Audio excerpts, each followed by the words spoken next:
जय हिंद। आप देख रहे हैं PPR लाइव। आपको बता दें कि कोलकाता में जो एक शर्मसार घटना घटी है उसके विरोध में पूरे देश में प्रदर्शन हो रहा है और आज 24 घंटे के लिए पूरे डॉक्टरों ने हड़ताल पर थे और कोई भी सारी सेवाएं बंद थी। अभी उसी को लेकर लोग जो हैं कैंडल मार्च निकाल कर उसका प्रदर्शन कर रहे हैं और उसके लिए न्याय की मांग कर रहे हैं। आइए कुछ लोग उनसे बातें करते हैं, क्या कुछ मांगे हैं उनकी।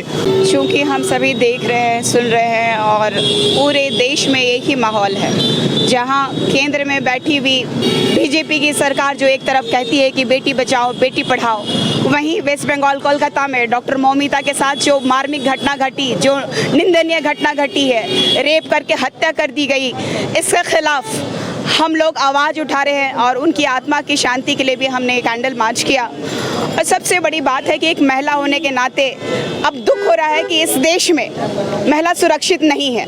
पहले तो हमने प्रोटेस्ट किया मणिपुर के लिए, मणिपुर में महिलाओं को नंगा घुमाया गया, उनके साथ रेप किया गया, उनकी हत्या कर दी गई, फिर भी केंद्र में बैठी बीजेपी की सरकार के कान में जूं तक नहीं रेंगा। ये जो कह रहे हैं बेटी बचाओ बेटी पढ़ाओ, बेटी बचाओ बेटी पढ़ाओ, आज के डेट में ऐसा लग रहा है सबसे बलात्कारी पार्टी यही रह गई है। जिसके पास ना बेटी है, ना माँ है, ना बहन है, उसको एक बेटी का दर्द क्या समझ में आएगा।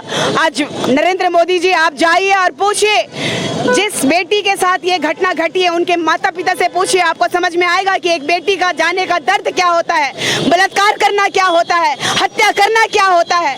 आज मैं भी एक बेटी हूँ, इस देश में रहने में हमें भी डर लग रहा है। अब तो हमें उलगुलान करना होगा, हथियार के साथ चलना होगा, ताकि किसी भी पुरुष की अगर गंदी नजर होती है तो हमें खुद लड़ना होगा। लेकिन अफसोस की बात कि इस देश में जहाँ पे माता का दर्जा दिया जाता है, बेटी का दर्जा दिया जाता है, पूजा जाता है जहाँ पे महिलाओं को, आज वहाँ पे महिलाओं के साथ रेप हो रही है, हत्याएं हो रही है। ये काफ़ी दुखद है, काफ़ी मार्मिक है। हमें लगता है कि हम इस देश में सुरक्षित नहीं है।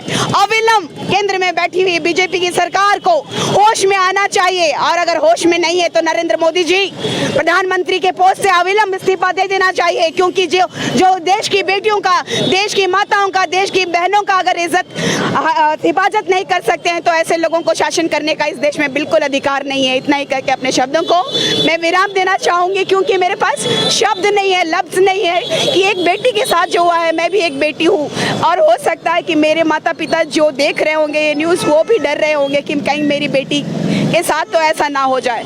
तो हमें दुख है, बहुत दर्द है कि केंद्र में बैठी हुई बीजेपी की सरकार, सच में कहा जाए तो बेटियों के हित की सरकार बिल्कुल भी नहीं है। इतना ही कहना चाहती हूँ। डरते हैं, बूढ़े डरते हैं, सब कोई डरता है कि क्या कर रहा है, अब आगे निकलना है। लोग पीछे इसलिए हटते हैं बस कि बेटियों को पढ़ा के होगा क्या। गाँव में यही तो बस होता है कि पढ़ाओ किस लिए, पढ़ाए क्यों, इस लड़की को क्यों पढ़ाया जाए, इसको बैठा दो, शादी करा दो। गलत तो फिर भी होना है, क्यों पढ़ाया जाए लड़की को, आखिर उसके साथ यही होना है। इन न्यूज़ों से तो उन लोगों का मोटिवेशन होता है कि हम तो करेंगे। अभी रिसेंट एक और केस हो गया इसके वजह से। ये लोग पता नहीं क्यों सुधरते भी नहीं है, एक बार को रुकते तक नहीं है। घर में माँ है ये सोचते ही नहीं है, जिनसे जन्मे उनके बारे में भी नहीं सोचते हैं, एक बार भी नहीं सोचते कि क्या गलत है क्या सही है। एक बार सोच लेते तो शायद ये गलत नहीं हुआ होता उनके साथ।